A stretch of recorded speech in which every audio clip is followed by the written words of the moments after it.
Oye, qué bien que nos podemos reunir, ¿verdad? Nuevamente en este espacio para discutir la lección que estaremos trabajando durante esta semana. ¿Qué te pareció la lección de esta semana, José? La lección es extraordinaria. Estamos dentro de la primera unidad con la lección 3 titulada Somos decididos, y esta lección se está enfocando en el personaje de la reina Esther y las circunstancias que ella tuvo que trabajar para terminar bendiciendo al pueblo. Eso es así.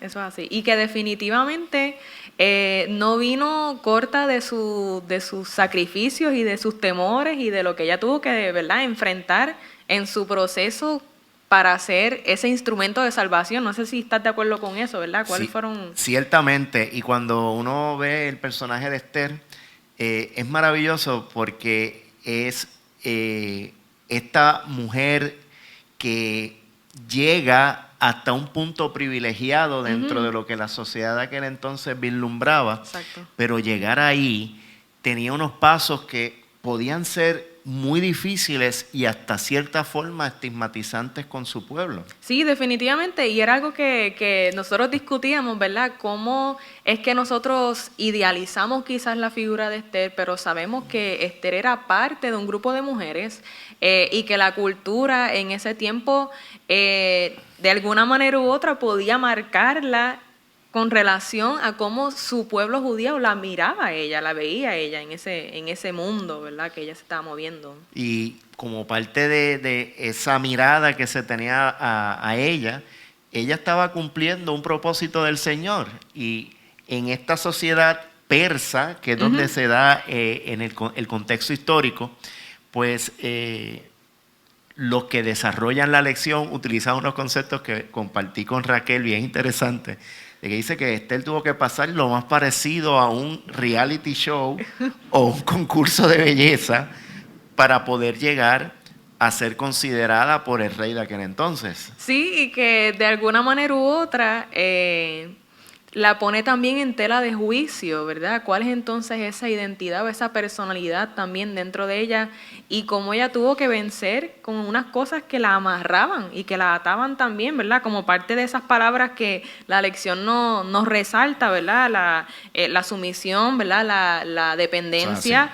Y que de alguna manera u otra la llevan a ella, ¿verdad?, a ser una mujer asertiva y también que ella llega a empoderarse de esa identidad que de alguna manera u otra fue infundida por su tío Mardoqueo, ¿verdad? Que hemos hablado de cómo... Eso es así, y un aspecto de la lección bien, bien bonito que podemos percibir es cómo la figura de ese familiar, que en el caso de Mardoqueo era primo de ella, Exacto. fue tan importante en la vida de Esther, aún ella ocupando su lugar dentro de la corte del rey como reina, en cuanto a su identidad, en cuanto a su posición, no solamente con el rey, sino su posición para con su pueblo. Sí, y esas capacidades, ¿verdad? Siempre vemos a Esther como esa líder protagonista, pero se nos olvida que había un líder tras bastidores, ¿verdad? O un mentor tras bastidores que sin él o sin esa influencia quizás no hubiéramos conocido a la Esther que hoy día, ¿verdad? Tenemos la oportunidad de hablar y de aprender de ella, que eso también es importante. Y eso es así, y por eso reafirmamos nuevamente que ese familiar, o en el contexto del presente, esa persona que Dios ha puesto en nuestra vida, Exacto, que nos ayuda tanto a nosotros poder cumplir lo que el Señor ha puesto en nuestras manos, pero también asumir la identidad que el Señor nos ha puesto a nosotros también, con respecto, puede ser en la congregación, en el caso de Esther, en la corte. Claro, y eso me llena de esperanza porque hay veces que uno piensa que uno tiene que cumplir con unas cualidades bien específicas dentro de un mundo de liderazgo, ¿verdad? O para ser líder, pero aquí vemos un líder que no se ve en el ojo público, sino que trabaja atrás. Así que no sé si tú eres de esas personas, ¿verdad? Que me he encontrado yo también, que a lo mejor no me veo en el stage, ¿verdad? O no me veo ahí en el ojo público, pero sí, definitivamente tengo el poder de influenciar y de ayudar a otras personas a entender su potencial, que fue lo que precisamente Mardoqueo pues tuvo la capacidad de hacer con Esther. Y esta persona, Mardoqueo, cuando vemos la base bíblica que tenemos, que es Esther 3:12 al 13 y luego el capítulo 4, de 4 al 16, vemos que perdónenme la palabra, estaba cuajando una Sí. situación compleja para los judíos que estaban en Persia, porque había una persona que los odiaba y a través de subterfugios con la ley quería eliminarlos del pueblo. Así que fíjense en que Esther está en ese preciso momento histórico ocupando un lugar de privilegio, y en ese contexto volvemos a la figura de Mardoqueo. Mardoqueo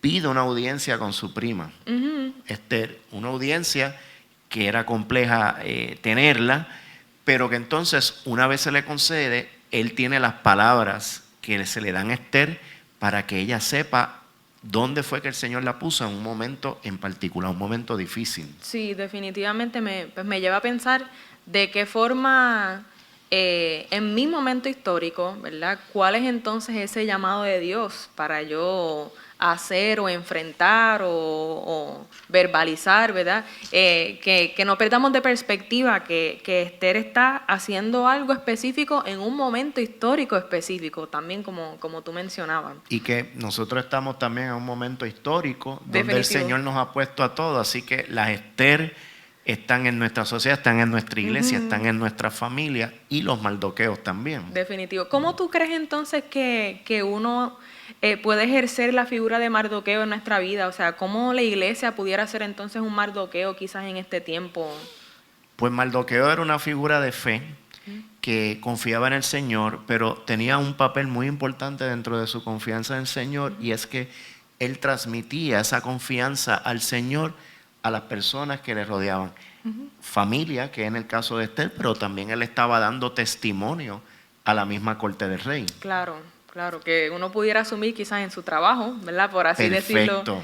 en el trabajo o en la escuela, ¿verdad? Donde tú te encuentres, que él pudiera entonces dar testimonio de lo que él creía, ¿verdad? Exactamente. Y algo muy importante dentro del testimonio que Mardoqueo infundaba era que llamó a la conciencia a Esther para que ella entonces, como dice Raquel, asumiera su rol. Mardoqueo aconsejándola y Esther siendo la cara que iba a representar al pueblo judío frente al rey. Y hay un detalle bien interesante. Raquel tenía cierto temor, Sí. Esther tenía, Dios la bendiga, tenía cierto temor porque tenía que enfrentar al rey, y una audiencia con el rey era difícil. Y en la medida en que ella vencía su timidez, ella bendecía a su pueblo. Timidez y dependencia, ¿verdad? Exactamente. ¿Cómo se vio entonces esa dependencia? ¿Cómo tú crees que entonces se rompió quizás esa atadura? Cuando Esther decidió confiar más en el Señor, en las palabras de Mardoqueo, sabiendo que lo que estaba haciendo iba a ser para bendición a su pueblo. Y en eso, pues, en cierta forma se estaba rompiendo con la ley de Persia, pero en este caso la ley del Señor estaba por encima. Eso es así. Yo me pongo en los zapatos de este personaje, y definitivamente tuvo que ser un proceso, ¿verdad? Esto no se da de la noche a la mañana, como uno, ¿verdad? Enfrentarse a esas palabras como dependencia, sumisión, y entonces cómo de alguna manera resurgir, ¿verdad? O ser transformado en el proceso para hacer lo que aquí se menciona, que fue entonces asertivo y que de alguna manera u otra, ¿verdad? Pues tuvo un impacto. ¿Cómo nosotros aplicamos la lección que vamos a cubrirla en la semana? Pues el discípulo nos dice: sin embargo, como vemos en este relato, Esther es una joven humilde, sumisa y temerosa, llegó a ser reina de Persia, y en el proceso aprendió a ser decidida, valiente, asertiva y a usar su poder para bendecir a los demás. Ese es el mensaje hermoso de esta lección que nosotros vamos a aplicar en nuestro diario vivir.